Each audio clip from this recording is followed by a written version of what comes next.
আমি যদি ডিজে বাজানোর কথা বলে থাকি দেশের অভিষেক বাবু, আপনি ডিজে বাজানোর কথা বলেন নাই, আপনি কি বলেছেন শোনাবো? তাহলে শুনেন। আমি অমিত শাহকে চ্যালেঞ্জ করব, যদি আপনার বুকের পাটা থাকে আর বাপের বেটা হন, 4 তারিখ কলকাতায় থাকবেন, 12টার পর দেখা হবে। কত বড় গুন্ডা আপনি আর কত আপনার ক্ষমতা, 4 তারিখ দেখা হবে। খেলা তোমরা শুরু করেছো, শেষ তৃণমূল করবে। স্বরাষ্ট্রমন্ত্রী বলেছে তৃণমূলের লোকেদের উল্টো করে ঝুলিয়ে দিয়ে সোজা করে দেবে।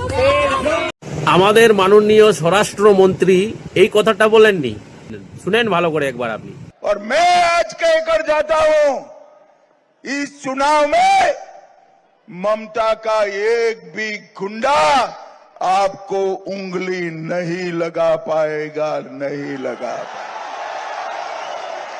और ममता के गुंडे भी सुन ले, 5 तारीख के बाद भारतीय जनता पार्टी की सरकार आने वाली है। घर में बने रहना 23 को, नहीं तो 5 के बाद उल्टा लटका कर सीधा करने का काम। শুনলেন? সব ক্লিয়ার হয়ে গেল তো? এবার ব্যান্ড বাজা দেখবো আমরা, ব্যান্ড বাজা।